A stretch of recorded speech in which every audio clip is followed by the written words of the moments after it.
Ram Ram Ram, Sarvebhyah Hritpurvaka Namaskaraha. So some of you have attended Sri Raghuvira Gadyam, which we just concluded about 2 minutes ago. And now we are in Srimad Bhagavad Gita webinar. So this is the 90th class and the penultimate class. So next week we are going to conclude the 18th chapter. Purely by the grace of Bhagavan, our gurus and elders, we have been able to come this far. We've always said from the beginning it is a yajna, and very happy that in these 2 years, we started in April 2019. So 2 years, today is the 90th class, and we are in the 18th chapter. Those who attended Raghuvira Gadyam just before this will know that we spoke about Sharanagati there, Vibhishana's Sharanagati. So continuing the same theme, we are going to learn certain verses today. It is purely Bhagavan's grace that both these classes coincided. It was not timed or planned this way. So today we will learn the verse where Bhagavan says, Sarvadharman parityajya mamekam sharanam vraja. So he asks Arjuna to surrender to him completely. So that is for today's class, we will learn some of those concluding verses of the Bhagavad Gita where Bhagavan speaks. After that, Arjuna and Sanjaya also speak, which probably we will do in the next class, the last few verses. Assessment, all of you have registered. We have received the registrations. So during the course of next week, we will send you the further details. The mock tests will be probably in 2 or 3 classes from now, which will be at the same time and the same GoToWebinar itself. I will send you an email. So next class we will conclude, then we will have a revision of the 18th chapter and individual chanting. After that, we will have the mock test. Let us begin.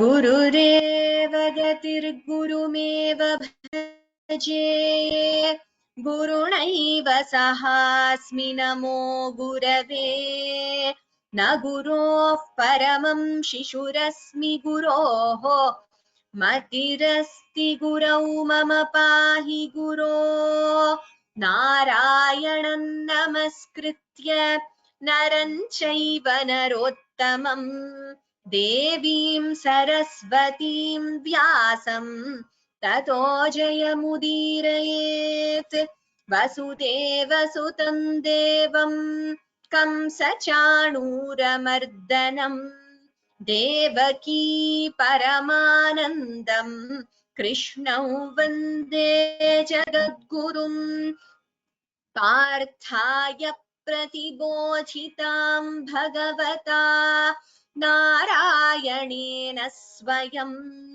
vyasena grathitam puranamunina madhye mahabharatam advaitamritavarshiniim bhagavatim ashtadashaadhyayiniim ambatvamanusandadhami bhagavad-gite bhavadveshinim namostute vyasa vishala buddhe phullaravindayatapatra yena tvaya bharata tailapurnaha prajvalito jnanamaya pradipah मूकं करोति वाचालं पङ्गुल्लङ्घयते गिरिं यत्कृपातमहं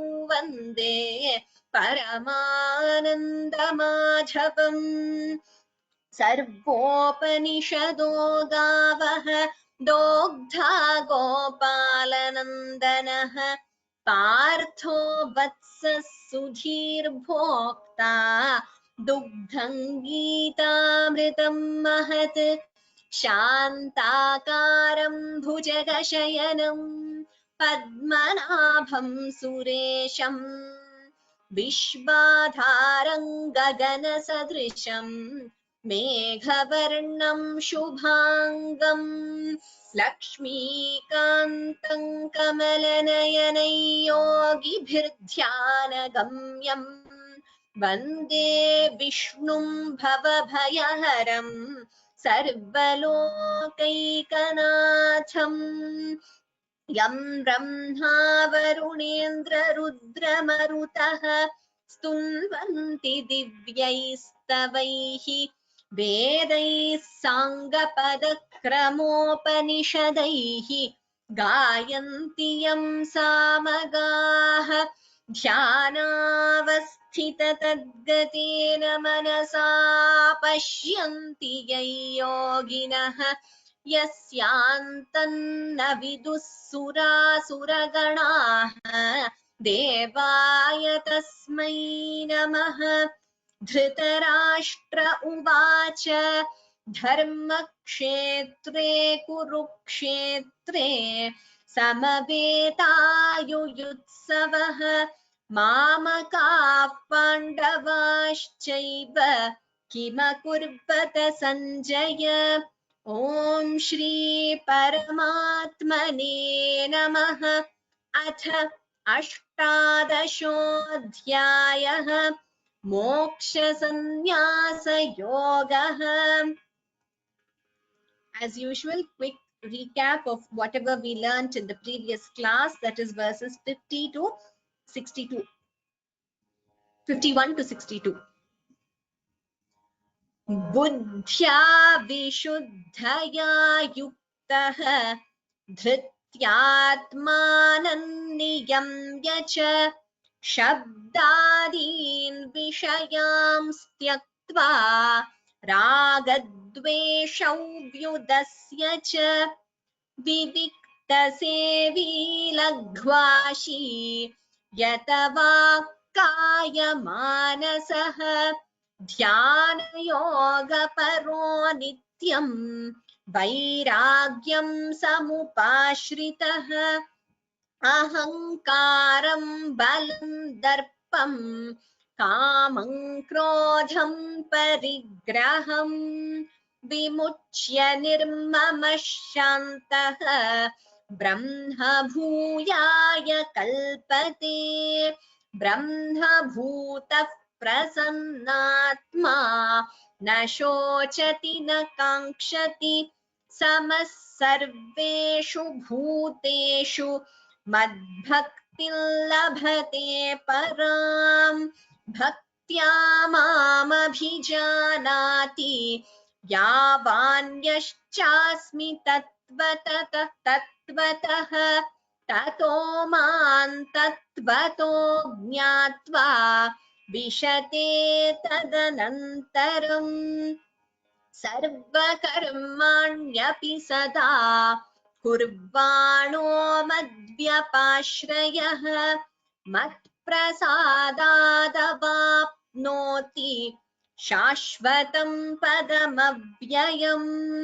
चेतसा सर्वकर्माणि मयि सन्न्यस्य मत्परः बुद्धियोगमुपाश्रित्य मच्चित्तः सततं भव। मच्चित्तः सर्वदुर्गाणि मत्प्रसादात् तरिष्यसि। अथ चेत्त्वमहङ्कारात् न श्रोष्यसि विनङ्क्ष्यसि। यदहङ्कारमाश्रित्य न योत्स्य इति मन्यसे मिथ्यैष व्यवसायस्ते प्रकृतिस्त्वां नियोक्ष्यति। स्वभावजेन कौन्तेय निबद्धस्वेन कर्मणा कर्तुं नेच्छसि यन्मोहात् करिष्यस्य वशोऽपि तत्। ईश्वरः सर्वभूतानां हृद्देशेऽर्जुन तिष्ठति। भ्रामयन् सर्वभूतानि यन्त्रारूढानि मायया तमेव शरणं गच्छ sarvabhavena bharata tat prasadat param shantim sthanam prapsyasi shashvatam. So we learned till here. Before we begin today's verses, Ishvara Sarvabhutanam Hriddesherjuna Tishtati. So Bhagavan says, Ishvaraha, that is the Supreme Lord of Bhagavan, Sarvabhutanam Hridaye Tishtati.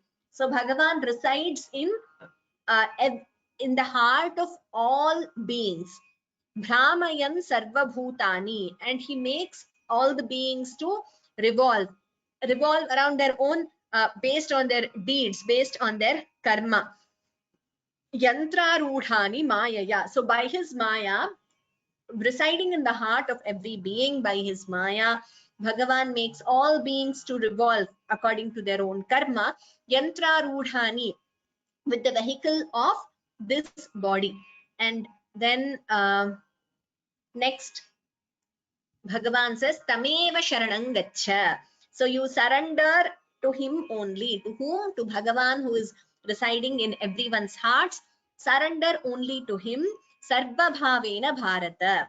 Tat Prasadat Param Shantim. So once you surrender with the grace of Bhagavan, you will attain Param Shantim, ultimate peace or supreme eternal peace, and Shashvatam Sthanam, the eternal place also. So we were speaking about Sharanagati just in the previous webinar, and here again today we are dealing with Sharanagati, Prapatti, and the verses dealing with surrendering to Bhagavan.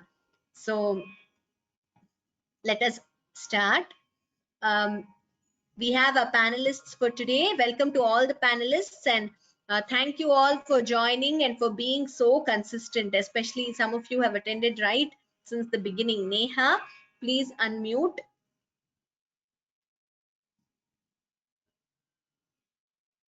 Ram Ram Ram. Ram Ram Ram Neha. Thank you for joining. Let us begin this 63rd verse. Iti te jnanamakhyatam. Iti te jnanamakhyatam. Iti te jnanamakhyatam.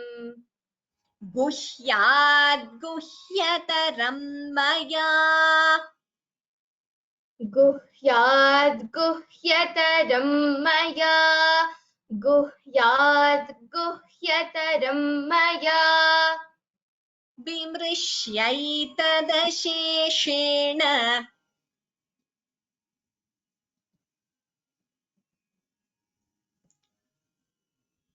Vimrishyaitada Vimrishyaitada Vimrishyaitada Yathechasi tatha kuru. Yathechasi yatha kuru. Yathechasi yatha kuru. Tatha kuru. Tatha kuru. Yathechasi tatha kuru. So here Bhagavan is saying, Iti te jnanamakhyatam. So this jnanam of this entire Gita, guhyat guhyataram maya. So this jnana was given to you by me, which is guhyat guhyataram, which is more secret than secrecy itself. So this is a very special jnanam which was imparted by Bhagavan to Arjuna. So then look at this line. It's so beautiful. The second line, Bhagavan says, Vimrishya etadasheshena. Vimrishya, having pondered, having thought about it.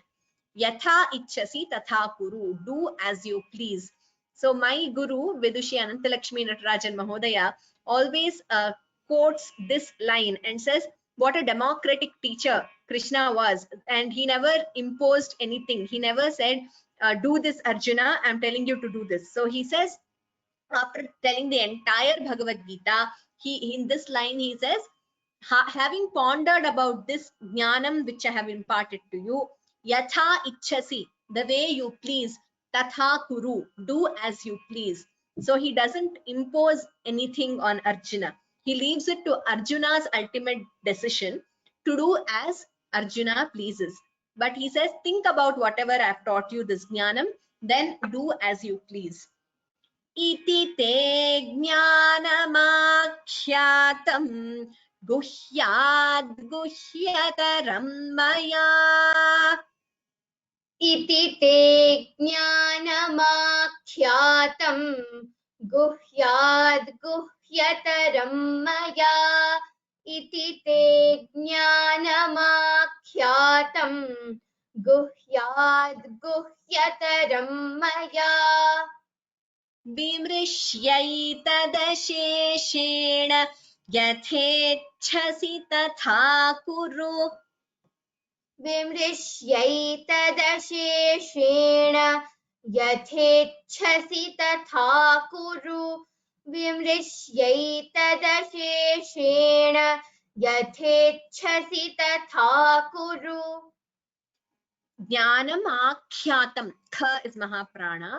Guhyad guhyataram maya. Vimrishyetadasheshena. Vimrishya etadasheshena. Combining the sandhi, it becomes Vimrishyetadasheshena. Yathechasi. Yatha ichhasi. Yathechasi. Tatha kuru. Tha is Mahaprana. In the entire verse, इति ते ज्ञानमाख्यातं गुह्याद् गुह्यतरं मया विमृश्यैतदशेषेण यथेच्छसि तथा कुरु. इति ते ज्ञानमाख्यातं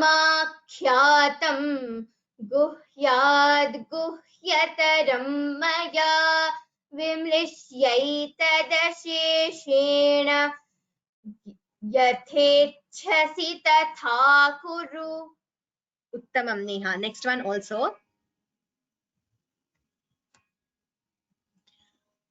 सर्वगुह्यतमं भूयः सर्वगुह्यतमं भूयः सर्वगुह्यतमं भूयः शृणु मे परमौ वचः शृणु मे परमौ वचः शृणु मे परमौ वचः इष्टोऽसि मे दृढमिति इष्टोऽसि मे दृढमिति इष्टोऽसि मे दृढमिति ततो वक्ष्यामि ते हितम् ततो वक्ष्यामि ते हितम् ततो वक्ष्यामि ते हितम् सर्वगुह्यतमं भूयः सर्वगुह्यतमं सर्वगुह्यतमं means the most secretive. This is a very special vidya, special jnanam which Krishna imparted to Arjuna. Bhuyah, bha is Mahaprana. Shrunu me paramau vachah. Paramam, you could chant the anuswara completely, or paramau vachah.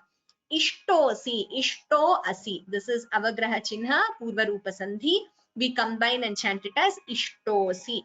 Me, dridhamiti, dr and followed by dha, Mahaprana. Tato vakshyami te hitam. Why did I tell this to you? Me dridham ishtaha asi. You are very dear to me. So Bhagavan is telling Arjuna, because you are so dear to me, te hitam vakshyami. What is good for you, I tell you.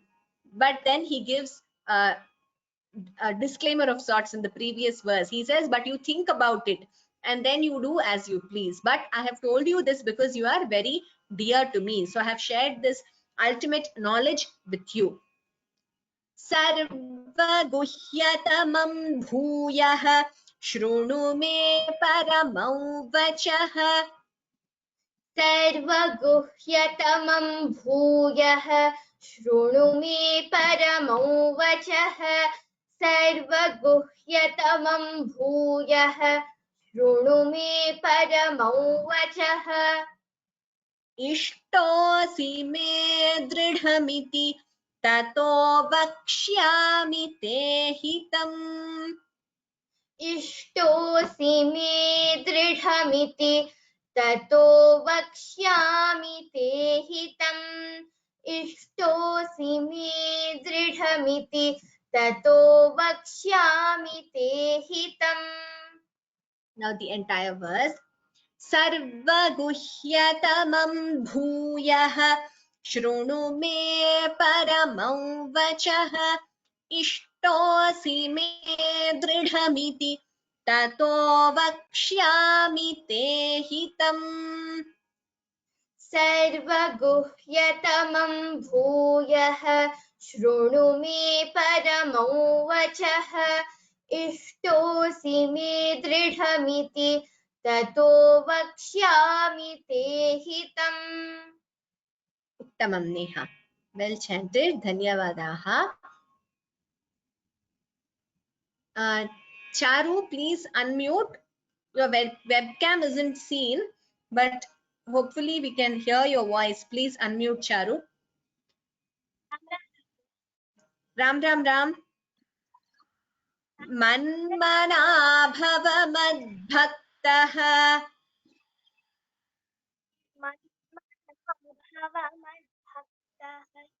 मन्मना भव मद्भक्तः मद्याजी मां नमस्कुरु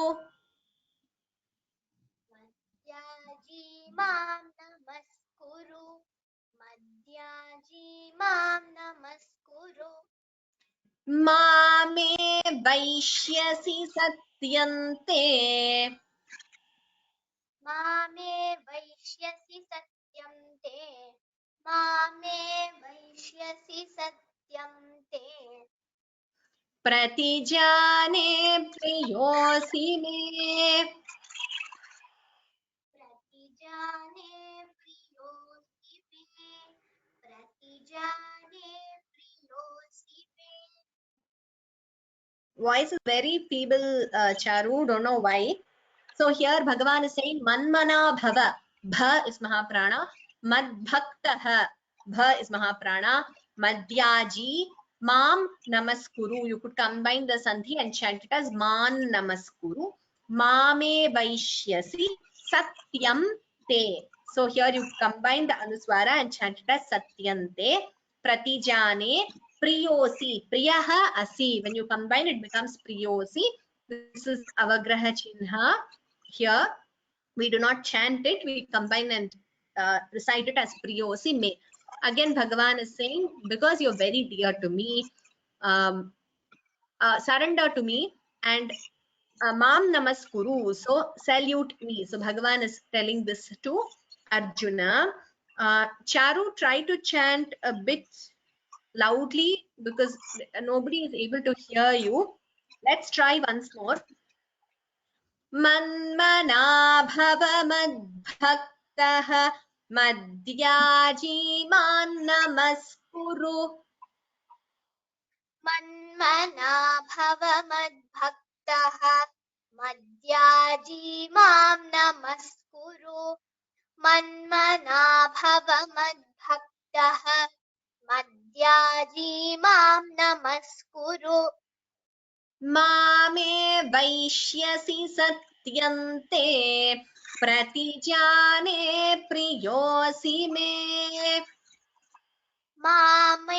मामे वैश्यसि सत्यं ते प्रतिजाने प्रियोऽसि मे मामे वैश्यसि सत्यं ते प्रतिजाने प्रियोऽसि मे okay now the entire verse मन्मना भव मद्भक्तः मद्याजी मां नमस्कुरु मामे वैश्यसि सत्यन्ते प्रतिजाने प्रियोऽसि मे मन्मना भव मद्भक्तः मद्याजी मां नमस्कुरु मामे वैश्यसि सत्यं ते प्रतिजाने प्रियोऽसि मे Tamam. Dhanyavadaha, Charu. Next one also please chant loudly. Sarvadharman parityajya. सर्वधर्मान् परित्यज्य सर्वधर्मान् परित्यज्य मामेकं शरणं व्रज. मामेकं शरणं व्रज मामेकं शरणं व्रज अहं त्वा सर्वपापेभ्यः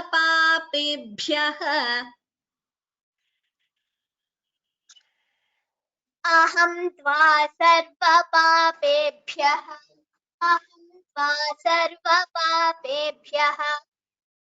मोक्षयिष्यामि मा शुचः. मोक्षयिष्यामि मा शुचः मोक्षयिष्यामि मा शुचः. Charu, voice is very, very feeble. Let's see, maybe next class your connection will be better. Thank you very much for joining, Charu. I will request Vihan to repeat this because some of them are not able to hear your voice, maybe because of the connection. Well chanted, Charu. Dhanyavadaha. Vihan, could you take over, please? Please unmute. Ram ram. Ram, ram, ram. We will repeat this verse. Sarvadharman parityajya. सर्वकर्मान् परित्यज्य सर्वधर्मान् परित्यज्य मामेकं शरणं व्रज. मामेकं शरणं व्रज मामेकं शरणं व्रज अहं त्वा सर्वपापेभ्यः अहं त्वा सर्वपापेभ्यः अहं त्वा सर्वपापेभ्यः मोक्षयिष्यामि मा शुचः. मोक्षयिष्यामि मा शुचः मोक्षयिष्यामि मा शुचः. This is a wonderful verse. Bhagavan is saying, telling Arjuna to surrender completely after performing action in a detached way. Sarva dharman parityajya, meaning even when you're doing your duties, do it with a sense of detachment. Sarva dharman parityajya, dha is Mahaprana. Mamekam sharanam vraja. Mamekam, here we chant the Anuswara completely. Sharanam vraja. You could either chant it as Sharanam vraja or Sharanam vraja. Aham tva, combine the sandhi and it becomes ahantva. Again, optional rule. You could either chant the Anuswara completely or as ahantva. Sarva papebhyah. Some books would have sarva papebhyo. That is because the sandhi is combined. We split the sandhi. Chant it as sarva papebhyah. Mokshayishyami ma shuchah. Bhagavan says, so do your duty by surrendering completely to me and you will be freed from all sin. So please do not worry about it. Okay, so we have Sundararajan Mahodaya, I think, sharing with us that there is a temple where Lord Srinivasan, wherein the Moola idol's hand, you can see Mamekam Sharanam Vraja in diamond. The temple name is Oppali Appan Koil near Kumbakonam in Tamil Nadu. Thank you very much for this information, Sundararajan Mahodaya. Now we will repeat this verse. Sarvadharman parityajya mamekam sharanam vraja. सर्वधर्मान् परित्यज्य मामेकं शरणं व्रज सर्वधर्मान् परित्यज्य मामेकं शरणं व्रज अहं त्वा सर्वपापेभ्यः मोक्षयिष्यामि मा शुचः. अहं त्वा सर्वपापेभ्यः मोक्षयिष्यामि मा शुचः अहं त्वा सर्वपापेभ्यः मोक्षयिष्यामि मा शुचः. Now the entire verse. सर्वधर्मान् परित्यज्य मामेकं शरणं व्रज अहं त्वा सर्वपापेभ्यः मोक्षयिष्यामि मा शुचः. सर्वधर्मान् परित्यज्य मामेकं शरणं व्रज अहं त्वा सर्वपापेभ्यः मोक्षयिष्यामि मा शुचः. Uttamam Bihan. Next one also. Idante natapasskaya इदं ते नातपस्काय इदं ते नातपस्काय नाभक्ताय कदाचन नाभक्ताय कदाचन नाभक्ताय कदाचन न चाशुश्रूषवे वाच्यम् न च शुश्रूषवे वाच्यं न च शुश्रूषवे वाच्यम् न च मायोऽभ्यसूयति न च माय्योऽभ्यसूयति न च माय्योऽभ्यसूयति. Uttamam.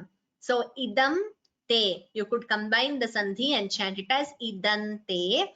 Instead of complete anuswara, it's an optional rule. Idante na tapaskaya na bhaktaya. Bha is mahaprana. Na bhaktaya kadachana.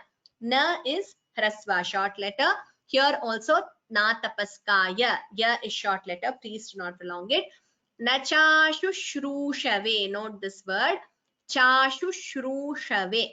Na chashushrooshave vachyam.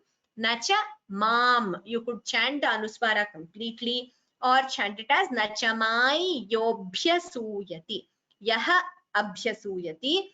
This avagraha chinha is instead of purva rupa is instead of a. It denotes purva rupa sandhi, but we chant together as yobhyasuyati. Bha is mahaprana. Idante na tapaskaya na bhaktaय kadachana. इदं ते नातपस्काय नाभक्ताय कदाचन इदं ते नातपस्काय नाभक्ताय कदाचन न चाशुश्रूषवे वाच्यम् न च मायोऽभ्यसूयति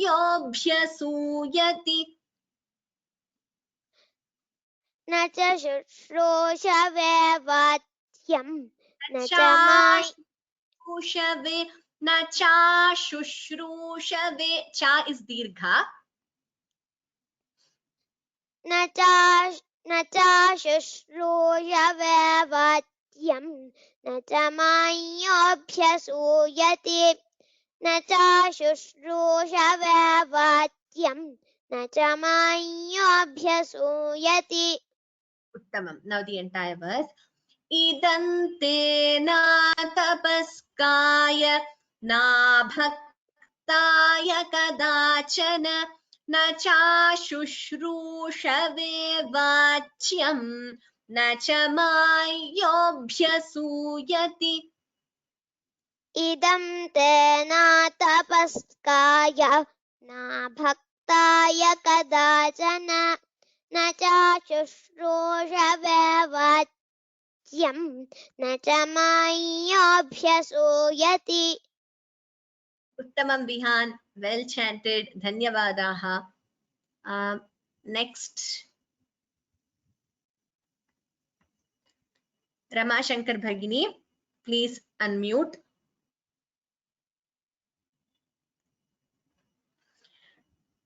य इमं परमं गुह्यम्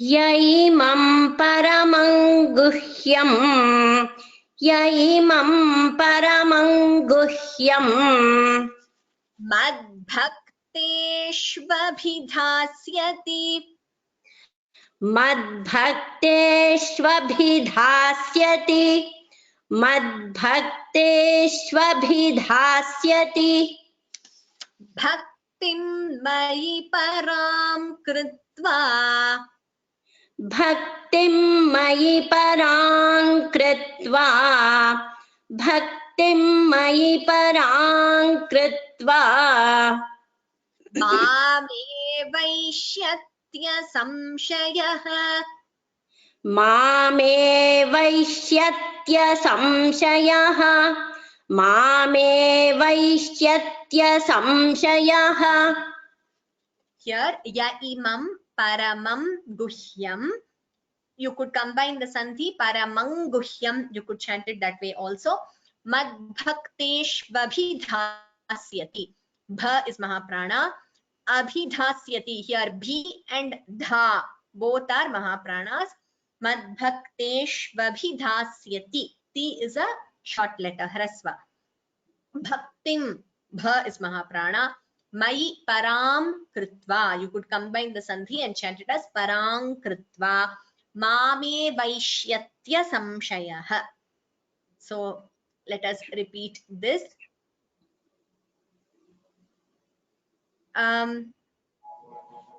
Yes, so some of you are saying that it is given as idam.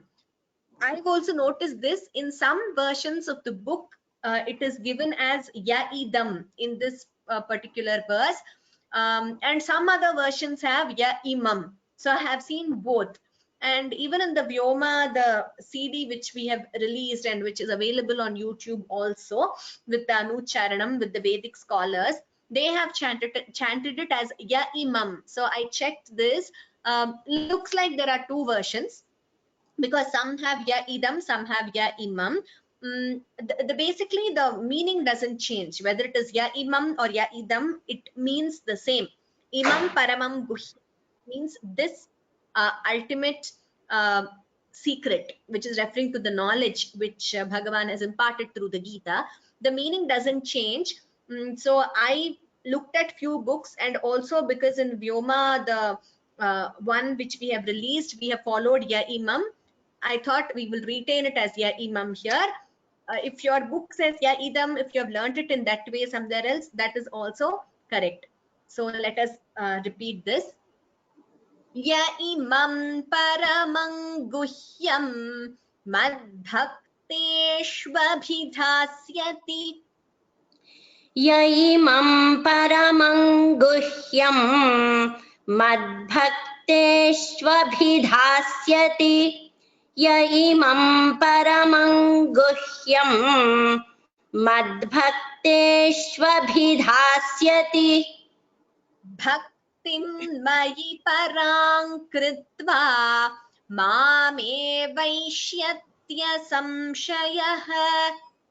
भक्तिं मयि परां कृत्वा मामे वैष्यत्य संशयः भक्तिं मयि परां कृत्वा मामे वैष्यत्य संशयः. Uttamam Bhagini. Now the entire verse. Ya imam paramam guhyam madbhakteshvabhidhasyati bhaktim mayi parang kritva mame vaishyatya samshayah. य इमं परमं गुह्यं मद्भक्तेष्वभिधास्यति भक्तिं मयि परां कृत्वा मामे वैष्यत्य संशयः. Uttamam Bhagini. Well chanted. Dhanyavadaha. Next one, Priyadarshini Palani Bhagini, please unmute.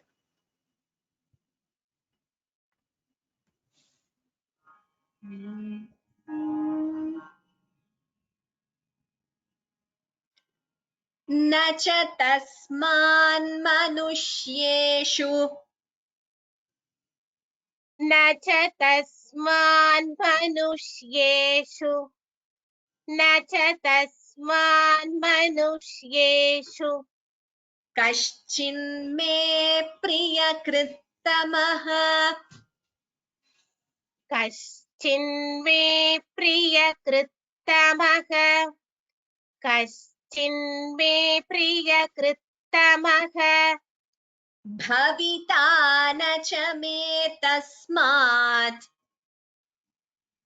भविता न च मे तस्मात् भविता न च मे तस्मात् अन्यः प्रियतरो भुवि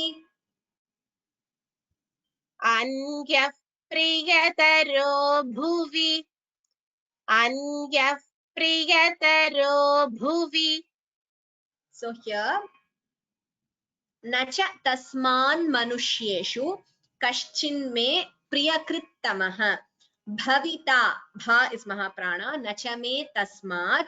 Here you could also chant it as tasmat, both are right, or you could combine and chant it as tasmadanyah tasmadanyah priyataro, visarga followed by pa, so upadhmaniya tasmadanyah priyataro bhuvi. So V is a short letter. Please keep it as a short letter. Rasva. Bhu is Mahaprana. न च तस्मान् मनुष्येषु कश्चिन्मे प्रियकृत्तमः न च तस्मान् मनुष्येषु कश्चिन्मे प्रियकृत्तमः न च तस्मान् मनुष्येषु कश्चिन्मे प्रियकृत्तमः भविता न च मे तस्मादन्यः प्रियतरो भुवि भविता न च मे तस्मादन्यः प्रियतरो भुवि भविता न च मे तस्मादन्यः प्रियतरो भुवि. Uttamam. Now the entire verse. न च तस्मान् मनुष्येषु कश्चिन्मे प्रियकृत्तमः भविता न च मे तस्मादन्यः प्रियतरो भुवि न च तस्मान् मनुष्येषु कश्चिन्मे प्रियकृत्तमः भविता न च मे तस्मादन्यः प्रियतरो भुवि. Uttamam Bhagini. Well chanted. Dhanyavadaha. Next one, Suvarna Sudagoni Bhagini. Please unmute.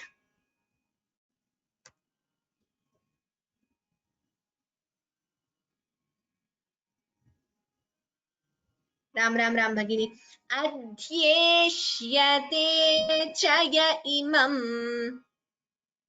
अध्येष्यते च इमम् अध्येष्यते च इमम् Chaya imam. Yeah. अध्येष्यते च य इमम्.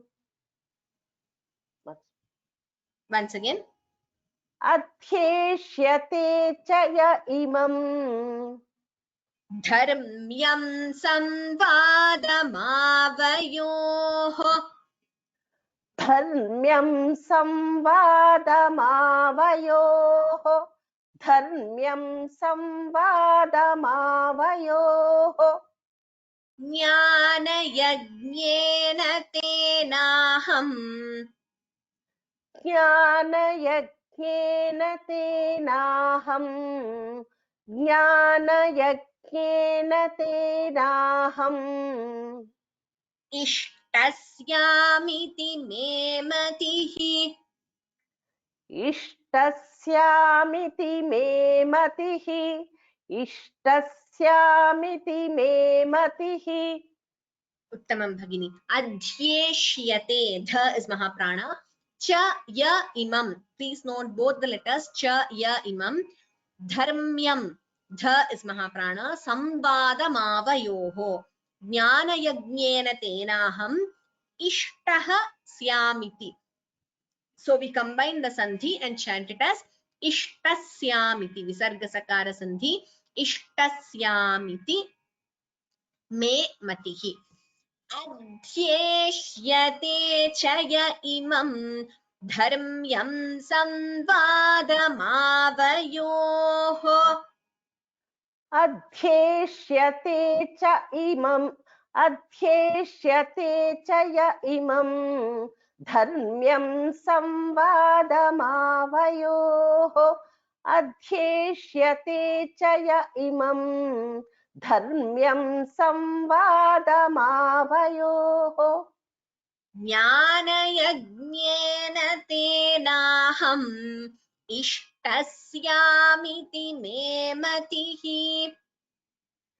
ज्ञानयज्ञेन तेनाहम् इष्टस्यामिति मे मतिः ज्ञानयज्ञेन तेनाहम् इष्टस्यामिति मे मतिः.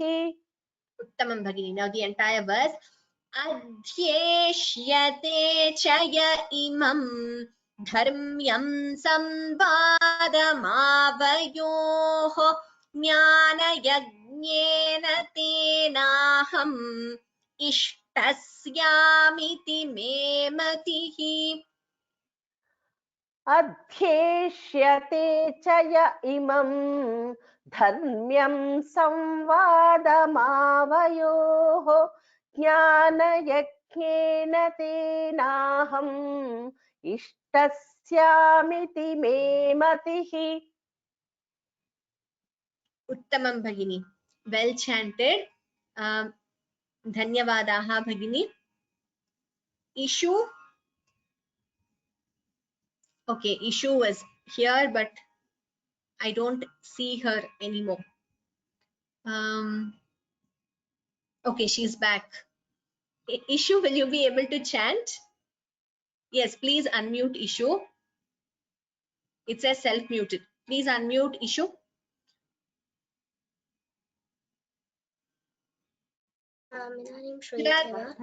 Shruyate. Shraddhavananasuyascha. श्रद्धावाननसूयश्च श्रद्धावाननसूयश्च शृणुयादपि यो नरः शृणुयादपि यो नरः शृणुयादपि यो नरः सोऽपि मुक्तः शुभान् लोकान् सोऽपि मुक्तः शुभान् लोकान् सोऽपि मुक्तः शुभान् लोकान् प्राप्नुयात् पुण्यकर्मणाम् प्राप्नुयात् पुण्यकर्मणाम् प्राप्नुयात् पुण्यकर्मणाम्. उत्तमम्. श्रद्धावान्, धा is Mahaprana. श्रद्धावान् अनसूयश्च शृणुयादपि यो नरः saha api. So when you combine it becomes sopi. This is avagraha chinha purva rupa sandhi. Muktah. Muktah shubhal lokan. So visarga followed by sha. Visarga sandhi. Muktah shubhal lokan. Nasal sound is heard here. Shubhal lokan. It is actually shubhan lokan. Combining the sandhi shubhal lokan. Prapnuyat punya karmanam. श्रद्धावाननसूयश्च शृणुयादपि यो नरः श्रद्धावाननसूयश्च शृणुयादपि यो नरः श्रद्धावाननसूयश्च शृणुयादपि यो नरः सोऽपि मुक्तः शुभान् लोकान् प्राप्नुयात् पुण्यकर्मणाम् सोऽपि मुक्तः शुभान् लोकान् प्राप्नुयात् पुण्यकर्मणाम् सोऽपि मुक्तः शुभान् लोकान् प्राप्नुयात् पुण्यकर्मणाम्. Now the entire verse. Shraddhavananasuyascha shrunuyadapi yo narah sopi mukta shubhan lokan prapnuyat punya karmanam. श्रद्धावाननसूयश्च शृणुयादपि यो नरः सोऽपि मुक्तः शुभान् लोकान् प्राप्नुयात् पुण्यकर्मणाम्. Tamam issue. Very well chanted. Okay, we will. I think we have time for this one verse. Vishu, you can continue. Kachchidetatshrutam partha कच्चिदेतच्छ्रुतं पार्थ कच्चिदेतच्छ्रुतं पार्थ tvayaiकाग्रेण चेतसा त्वयैकाग्रेण चेतसा त्वयैकाग्रेण चेतसा कच्चिदज्ञानसम्मोहः कच्चिदज्ञानसम्मोहः कच्चिदज्ञानसम्मोहः प्रनष्टस्ते धनञ्जय प्रनष्टस्ते धनञ्जय प्रनष्टस्ते Dhananjaya. Tamam. Kachchidetat shrutam. Here please note kachchidetat is shrutam, but we combine and chant it as kachchidetat shrutam. Chru. This word is chru. Kachchidetat shrutam. Partha. Tha is Mahaprana. Tvayaikagrena chetasa. Kachchidajnana sammohaha. Pranashtaste dhananjaya. Dha is Mahaprana. Ya is a short letter. So please do not prolong. कच्चिदेतच्छ्रुतं पार्थ त्वयैकाग्रेण चेतसा.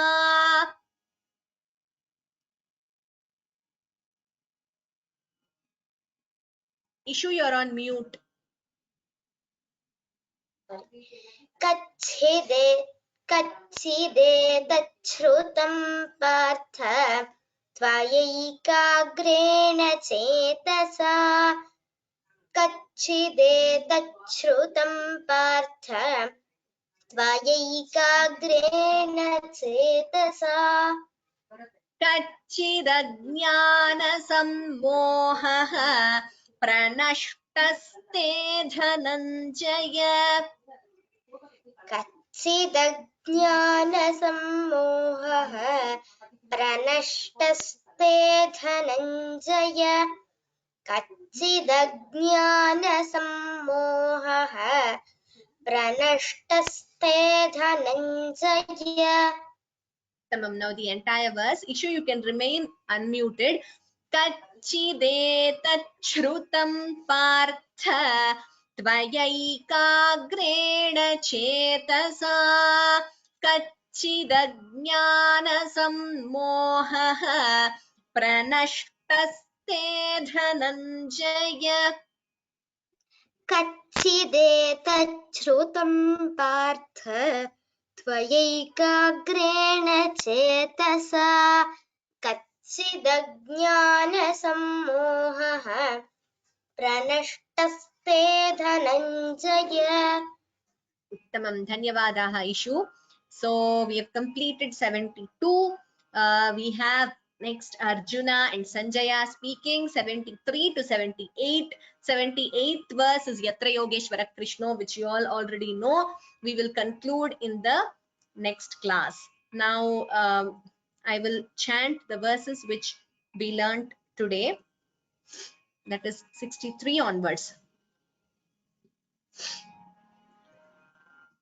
इति ते ज्ञानमाख्यातम् गुह्याद् गुह्यतरं मया विमृश्यैतदशेषेण यथेच्छसि तथा कुरु सर्वगुह्यतमं भूयः शृणु मे परमं वचः इष्टोऽसि मे दृढमिति ततो वक्ष्यामि ते हितम् मन्मना भव मद्भक्तः मद्याजी मां नमस्कुरु मामे वैष्यसि सत्यन्ते प्रतिजाने प्रियोऽसि मे सर्वधर्मान् परित्यज्य मामेकं शरणं व्रज अहं त्वा सर्वपापेभ्यः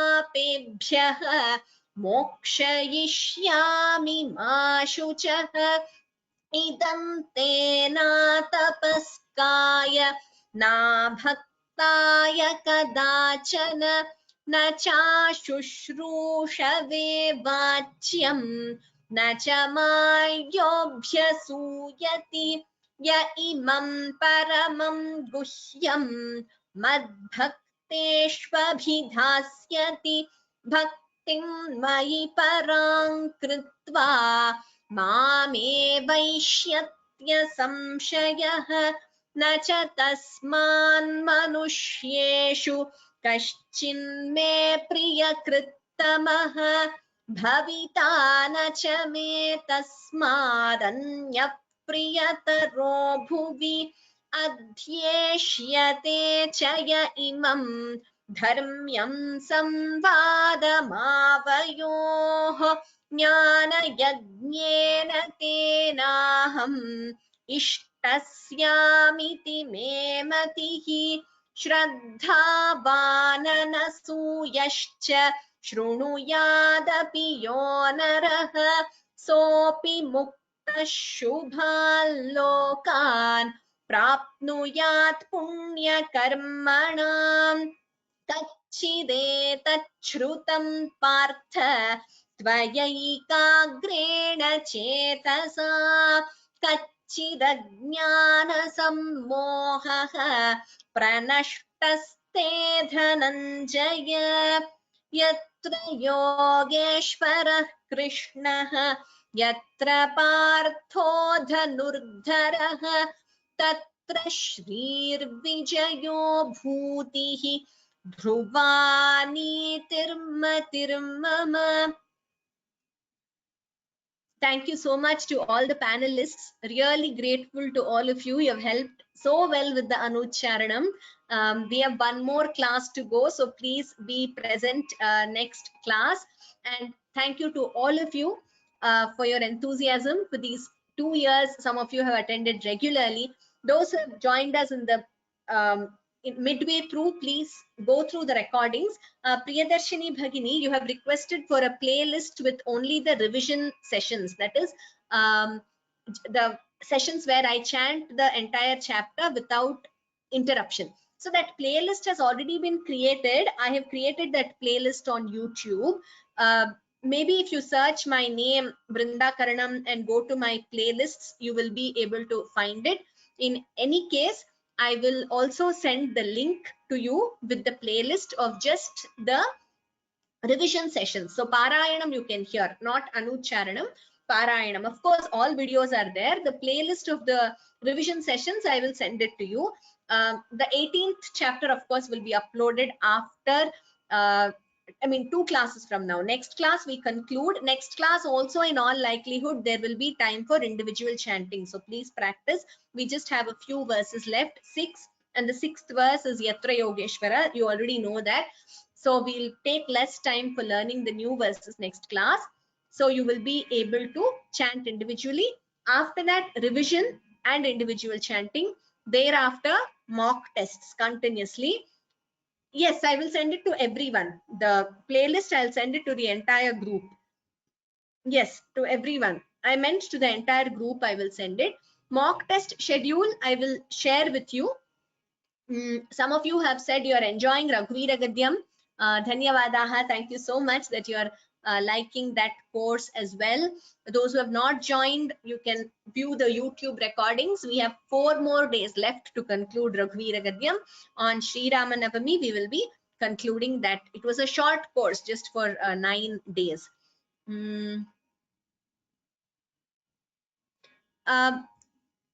Venkatanarayan Mahodaya, if you send me the email ID here, I will not be able to access it after the class. So after class, the questions disappear. They are not saved as far as I know. So please send me an email ID to send me an email from your,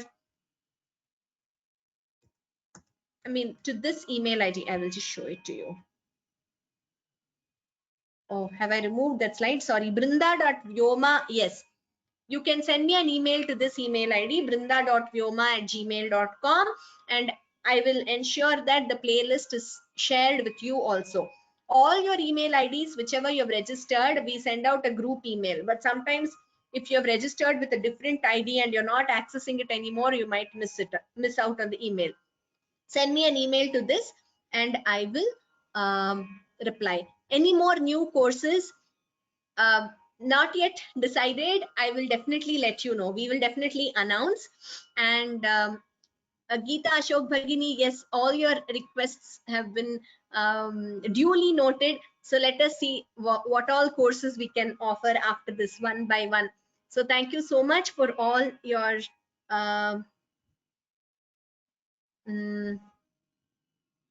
requests and your interest. Sundar Rajan Mahodaya, yes, regarding that, your last question about sponsoring, I will send you an email regarding that also.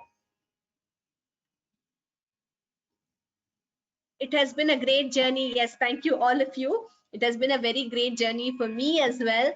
Please learn perfectly and try to teach others. Once you perfect, then you try to teach others. Okay, I don't know why some of you are not receiving the email for Raghuvira Gadyam. Maybe you could send an email to Sanskrit from Home at Vyoma Labs and let them know. They will reply. Okay, so if we are going to start Gita course again, we will definitely let you know. Any course, that information will be shared with all of you. We haven't yet decided. So let us first focus on the assessment for this course, and after which we will probably have a small concluding valedictory function for this course, and then we will see on the courses to be offered in future. Okay, so any more questions, please send me an email. We will conclude with Shanti Mantraha. सर्वे भवन्तु सुखिनः, सर्वे सन्तु निरामयाः, सर्वे भद्राणि पश्यन्तु, मा कश्चित् दुःखभाग् भवेत्. ॐ शान्ति शान्ति शान्तिः. The assessment dates will be shared with you in due course. We are yet to finalize. Mostly in the month of June, we will definitely send you. Have a blessed New Year, Plavanama Samvatsara, all of you. And let us pray for good health, peace, and happiness for everyone in this year. Dhanyavadaha. Agami Shanivasare Punarmilamaha. We will meet next week at the same time. Dhanyavadaha. Ram Ram Ram.